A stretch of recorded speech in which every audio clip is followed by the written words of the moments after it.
itinuro sa amin na pag-iibigan ang pagmamahal sa kapatiran. Aming masusunod iyong kautusan kung kami sa tuwina ay magtutulungan.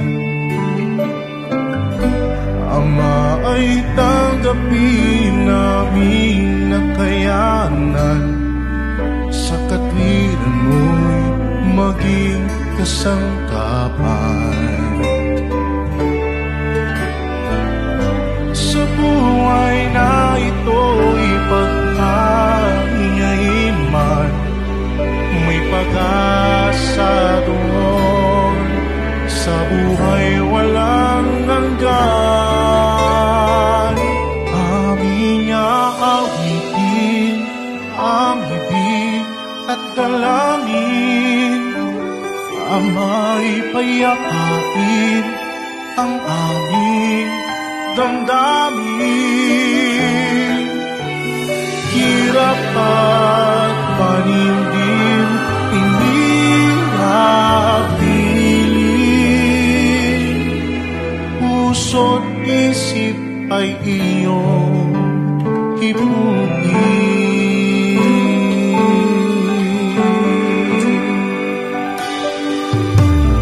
Salamat po sa Diyos at kayo po ay nandito para magbahagi ng inyong isinagawang pagpapakain ng almusal. Maraming salamat po. Natutuwa po kami. Ito po ay bali dito po ang aming bahay, kaya itong aking mga kapitbahay ay natutuwa at unang nabiyayaan ng libreng almusal. Maraming salamat po sa Diyos at maraming salamat po sa isinagawa ninyong ganitong sir, ano ba yan? Pagkakataon. Pag-share ng inyong blessing.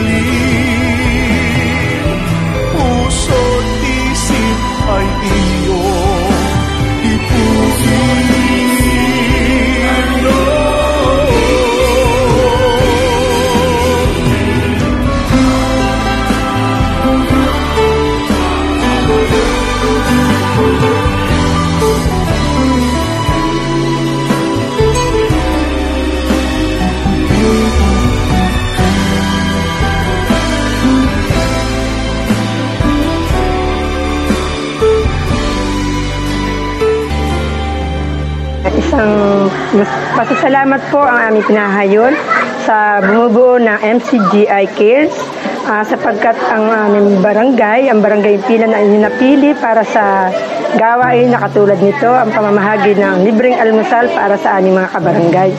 Ito po ay malaking itulong sapagkat marami sa aming mga kapitbahay, ang aming mga nasa paligid ng bahay ng aming kagawad din. Si Jacob ay isa sa mga naging beneficiary ng ginawang activity na ito. Muli po sa pamunuan, mula sa pamunuan ng Sangguniang Barangay ng Barangay Pilan, kami po ay lubos na nagpapasalamat sa inyo sa inyong isinagawang aktibidad na katulad nito. Salamat.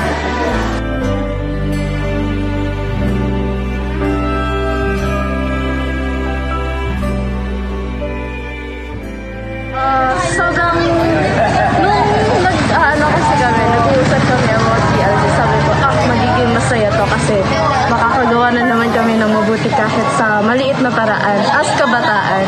So habang ginagawa namin, kahit sobrang taranta, sobrang na-enjoy pa rin namin kasi bawat ngiti na binibigay sa amin ng mga kumukuha is parang nakakagalak talaga sa puso na makagawa ng mabuti. Ang mensahe ko lang siguro is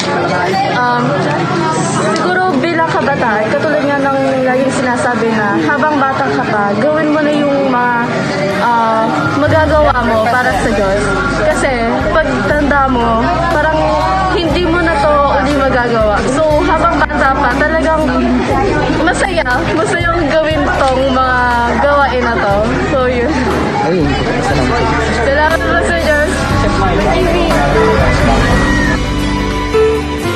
Aming aawitin ang hibig at dalangin, ama'y payapain ang aming damdamin.